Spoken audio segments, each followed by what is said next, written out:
Dalam urusan mencintai seorang perempuan, Orhan Pamuk dalam novelnya yang berjudul Salju itu mengemukakan dua macam pria. Pertama, tipe pria yang tidak akan jatuh cinta hingga ia mengetahui bagaimana si gadis, si perempuan menyantap sandwich. Itu kalau di luar negeri.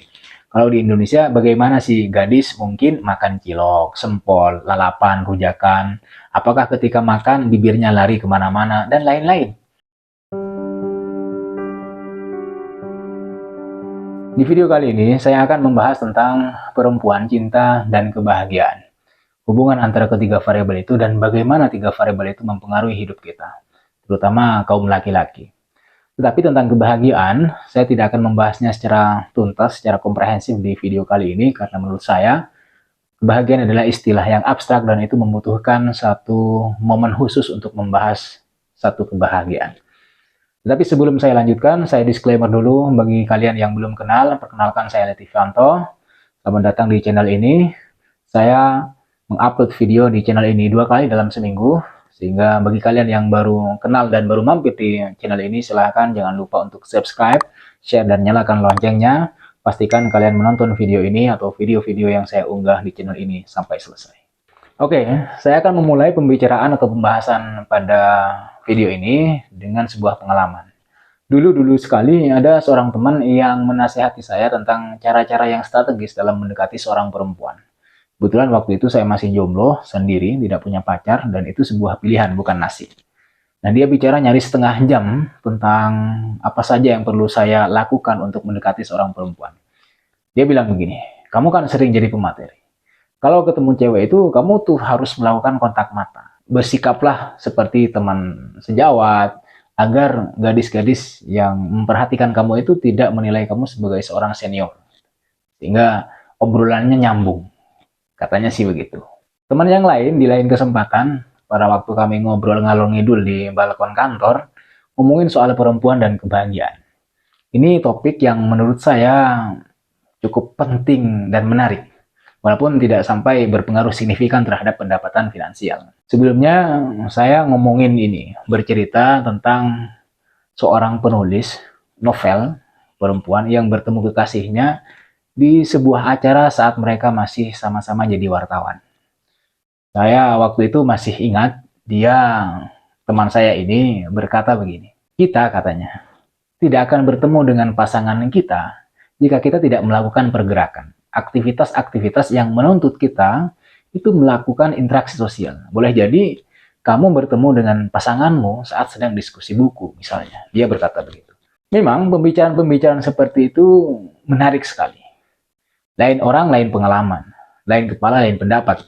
Tetapi ngomongin soal pasangan hidup, istri atau apalah namanya, terkadang bagi saya adalah sesuatu yang sangat ajaib. Ada beberapa pertanyaan yang selalu terbesit di kepala saya setiap kali saya menerima undangan atau menghadiri pernikahan seorang teman.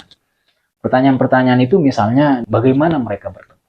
Bagaimana mereka bisa meyakinkan diri untuk memutuskan menikah dan hidup bersama satu sama lain? Pertanyaan-pertanyaan itu hanya upaya investigatif saya untuk mengetahui bagaimana sebenarnya mereka bertemu dan kemudian memutuskan untuk hidup bersama. Karena menurut saya setiap orang itu mengalami dunia dengan caranya masing-masing, dengan caranya sendiri-sendiri. Nah, jawaban-jawaban yang saya terima tentang bagaimana mereka bertemu, bagaimana kemudian mereka memutuskan untuk menikah dan hidup bersama, itu bukan untuk digunakan dalam menemukan pasangan. Karena saya yakin setiap orang, terutama laki-laki itu memiliki cara dan tipu muslihat masing-masing untuk menjebak seorang perempuan, untuk menjadi pasangan hidupnya. Kalian boleh tidak sepakat, dan kalian kalau misalnya tidak sepakat, kalian bisa komen di video ini. Menurut saya, terkadang memang ada-ada saja cara yang dilakukan laki-laki untuk menjebak, menangkap, memesona seorang perempuan. Ada yang mengajaknya ngopi, menasihatinya ini itu, seolah-olah dia ilmuwan paling cakep di dunia, lalu kemudian setelah muncul benih-benih si perempuan itu kira-kira kelepek kalau ditembak, maka kemudian si laki-laki mulai melancarkan aksinya. Sehingga kemudian si perempuan tidak bisa menolak lagi. Ada juga yang hanya bermodal mie instan. Kata-kata gombal, kata-kata murahan. Yang melancarkan aksinya misalnya di media sosial, Facebook, Instagram. Seolah-olah bagi mereka, meluluhkan hati perempuan itu sesuatu yang mudah. Padahal ada yang bilang, semakin mudah cinta didapatkan, maka semakin mudah, semakin cepat pula perasaan itu dilepaskan. Sekali lagi, sebagaimana yang sudah saya sampaikan di awal, bahwa jawaban-jawaban yang saya terima atas pertanyaan-pertanyaan yang saya ajukan itu bukan untuk dijadikan sebagai bahan dalam menentukan strategi yang perlu saya lakukan dalam berhubungan atau dalam menjalin komunikasi dengan seorang perempuan. Enggak, maksudnya bukan itu. Pertanyaan-pertanyaan yang saya ajukan itu, yang terbesit di kepala saya itu, memang pertanyaan-pertanyaan yang lahir dari rasa penasaran. Karena saya penasaran bagaimana mereka itu seolah-olah begitu mudahnya menaklukkan hati seorang perempuan. Dalam konteks ini, saya berupaya menilik lebih dalam bagaimana orang-orang bertemu dengan kekasih mereka dan meyakinkan diri bahwa kekasih mereka itu adalah orang yang tepat untuk dijadikan pasangan hidup. Hidup bersama, mungkin sebagai pacar, kekasih, atau suami istri. Ada yang menjawab, keyakinan untuk menikahi seorang perempuan itu datang seperti sebuah cahaya. Bahwa di dalam diri perempuan itu ia melihat masa depan yang cerah, sebuah kebahagiaan. Ia yakin hidup bersamanya adalah jalan yang mengantarkannya pada kesuksesan dan impian kebahagiaan. Ada juga yang menjawab bahwa keputusan untuk menikah itu dipengaruhi oleh kondisi karena sudah bertahun-tahun pacaran, karena orang tua si perempuan sudah kepengen nimang cucu misalnya begitu. Ada yang menikah karena desakan-desakan kondisi seperti itu. Memang sih bahwa terkadang keyakinan, cinta, perasaan untuk menikah dan yang lain itu datang tanpa bisa dilogikakan. Sebagian orang itu tidak butuh waktu lama untuk meyakinkan diri bahwa mereka menyukai seorang perempuan. Bahkan dengan melihat sekilas gerak-geriknya saja, ia sudah merasa yakin telah mencintai perempuan itu. Keyakinan itu sama seperti cinta yang datang begitu saja. Kepada siapa saja dalam kondisi dan situasi apa saja.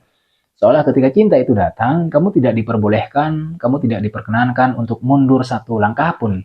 Karena mundur berarti bertindak kejam pada diri sendiri. Karena mundur berarti bentuk pengkhianatan kepada cinta itu sendiri. Sebuah cara yang ajaib memang. Kadang pikiran manusia itu terkooptasi pada satu aturan umum yang dianggap baku di tengah kehidupan masyarakat. Misalnya, kita terkooptasi pada kata-kata tak kenal maka tak sayang maka tak cinta. Ini hanya pepatah bijak yang kemudian dijadikan salah satu senjata utama dalam berkenalan dengan seorang perempuan, terutama bagi yang memiliki orientasi asmara. Kata-kata semacam ini nih modus klise yang biasanya dilontarkan oleh kaum laki-laki atau siapapun itu di forum-forum terbuka ketika memulai pembahasan tertentu, pembicaraan tertentu. Tak kenal maka tak sayang. Nah, kata-kata ini, tak kenal maka tak sayang ini, tak sayang maka tak cinta ini membuktikan bahwa nggak ada sesuatu yang instan di dunia ini. Termasuk soal bagaimana seorang bertemu dengan pasangan hidup mereka. Yang berarti kata-kata tak kenal maka tak sayang ini membuktikan, menggambarkan bahwa proses dari kenal menjadi sayang, lalu kemudian dari sayang menjadi cinta, itu membutuhkan waktu yang tidak sebentar. Ada proses, ada step-step yang harus dilalui. Karena sesuatu yang diperoleh secara instan, sekali lagi itu, sesuatu yang diperoleh secara cepat, itu akan berpotensi lepas atau hilang secara cepat juga. Nah, dulu itu ada acara pencarian pasangan yang tayang di stasiun televisi swasta. Acaranya Take Me Out. Kalau kita nonton program ini, itu kayak menggambarkan kalau mencari pasangan hidup itu mudah sekali. Seperti mengambil seekor ayam untuk dipotong. Main comot aja. Dalam acara Take Me Out ini, para perempuan tinggal membiarkan lampu tetap menyala apabila tertarik pada laki-laki yang datang. Dan mematikannya bila tidak tertarik. Tapi untuk menuju singgasana pernikahan, mereka masih butuh waktu untuk saling menjajaki. Mereka masih harus mengenali satu sama lain. Yang itu tentu saja butuh waktu yang tidak sebentar. Mereka percaya apa yang terlihat di depan mata itu belum tentu seperti itu. Jadi apa yang kuning belum tentu emas katanya. Boleh jadi memang masing-masing menyembunyikan sebuah rahasia untuk memperdaya calon pasangannya. Sehingga untuk menapaki jalan hidup yang berliku, nggak ada alasan bagi setiap orang untuk tidak mengenali pasangannya masing-masing secara mendalam. Tetapi bahwa dalam menjalin sebuah hubungan tidak bisa dilakukan seperti saat membuat Indomie, itu memang benar. Ada tahapan-tahapan tertentu yang memang harus dilakukan, yang memang harus dilalui. Dari kenal menjadi sayang, lalu dari sayang menjadi cinta misalnya. Apakah ketika sampai pada level cinta, proses itu selesai? Tidak, tentu saja tidak. Love should not be just a relationship, it should be a state of being. Jadi bagaimana sebenarnya setiap orang atau setiap dari kamu itu bertemu dengan kekasih kalian, misalnya, dan kemudian memutuskan untuk menikah. Jadi ada proses yang panjang. Tahun 1973, Irwin Altman dan Dalmas Taylor mengemukakan social penetration theory yang berbicara banyak tentang perkembangan kedekatan dalam sebuah hubungan. Menurut Irwin Altman dan Dalmas Taylor, berkenalan dengan orang lain itu ibarat mengupas kulit bawang merah. Kepribadian seseorang diibaratkan kulit bawang merah yang berlapis-lapis. Lapisan kulit terluar itu berisi kepribadian seseorang yang paling umum, yang terbuka untuk publik. Tampilan-tampilan fisik yang sampai pada mata. Lapisan kulit yang lebih dalam adalah lapisan kepribadian seseorang yang bersifat semi-privat. Berisi kepribadian yang tidak terbuka bagi semua orang, melainkan hanya untuk orang-orang tertentu saja. Itu lapisan kedua. Sementara lapisan kulit paling dalam, lapisan yang ketiga itu berisi tentang kepribadian di wilayah private, yaitu kepribadian tentang nilai-nilai, konsep diri, konflik-konflik yang masih menemui jalan buntu, emosi terpendam, dan sejenisnya. Karenanya, dalam realitas sosial, sangat tidak mungkin dua orang yang baru bertemu pertama kali, kemudian langsung menyatakan perasaan agung bernama cinta, terkecuali jika memang orang itu mau ditertawakan. Dalam urusan mencintai seorang perempuan, Orhan Pamuk dalam novelnya yang berjudul Salju, itu mengemukakan dua macam pria. Pertama, tipe pria yang tidak akan jatuh cinta hingga ia mengetahui bagaimana si gadis, si perempuan menyantap sandwich. Itu kalau di luar negeri. Kalau di Indonesia, bagaimana si gadis mungkin makan cilok, sempol, lalapan, rujakan. Apakah ketika makan bibirnya lari kemana-mana, dan lain-lain. Kemudian misalnya bagaimana dia menyisir rambut, mengenakan parfum, omong kosong apa saja yang dipusingkannya, dan cerita-cerita macam apa yang dilontarkan orang lain tentangnya. Yang kemudian, jenis pria yang kedua adalah jenis pria yang bisa jatuh cinta pada seorang perempuan tanpa harus mengetahui apapun tentang dirinya. Sekali tatap langsung jatuh cinta. Kalian, kalau yang menonton video ini adalah laki-laki, termasuk tipe laki-laki yang mana? Tipe laki-laki yang pertama atau yang kedua? Silahkan tulis jawaban kalian di kolom komentar video ini. Kembali lagi ke pokok pembahasan di video ini. Di beberapa wilayah dan dalam kasus-kasus tertentu, terkadang seseorang itu menikah tanpa perlu melalui proses yang berliku.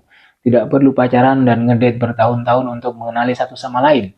Bahkan beberapa orang itu dijodohkan dengan perempuan atau laki-laki yang tidak mereka kenal sama sekali. Tapi pada akhirnya mereka menikah. Pada akhirnya mereka dikaruniai anak dan cucu yang melimpah, yang banyak. Nah, pertanyaan yang muncul terkemudian melihat realitas ini, itu apakah mereka akan bahagia? Pertanyaan yang kemudian muncul melihat realitas ini adalah apakah mereka akan bahagia setelah menikah dan memiliki banyak anak dan banyak cucu seperti itu? Bagaimana bisa kita mengukur kadar kebahagiaan seseorang? Kebahagiaan yang tempatnya di dalam hati, sebuah tempat yang dalam dan tak terukur, tidak bisa diukur dengan hal-hal materi. Memiliki banyak anak dan cucu, rumah mewah dan mobil anyar, tidak bisa dijadikan ukuran apakah sepasang kekasih, sepasang suami istri itu bergelimang kebahagiaan. Kebahagiaan adalah sebentuk pemahaman intersubjektif yang sulit didefinisikan. Kata-kata yang kerap diungkapkan bahwa ia bahagia ketika pulang ke rumah karena ada yang menemani, karena ada yang membukakan pintu, ada yang menemani ketika sholat dan berdoa, dan titik bengik lainnya adalah definisi-definisi yang jauh dari definisi kebahagiaan itu sendiri. Itu hanya definisi-definisi materi tentang kebahagiaan. Kebahagiaan tidak bisa diukur hanya dengan hal-hal fisik seperti itu. Ada aspek non-materi yang harus diperhatikan, yang juga berpengaruh besar terhadap kebahagiaan setiap pasangan, terhadap kebahagiaan kalian. Tetapi memang begitulah kemampuan manusia dalam mendefinisikan sekaligus mengungkapkan kebahagiaan. Mungkinkah ada bahagia bila nggak ada luka? Kebahagiaan dekat sekali dengan kepedihan. Boleh jadi yang kita namakan sebagai kebahagiaan itu adalah irisan-irisan hidup di luar kedukaan. Atau sebenarnya kebahagiaan adalah hasil rasa syukur manusia atas rangkaian luka-luka.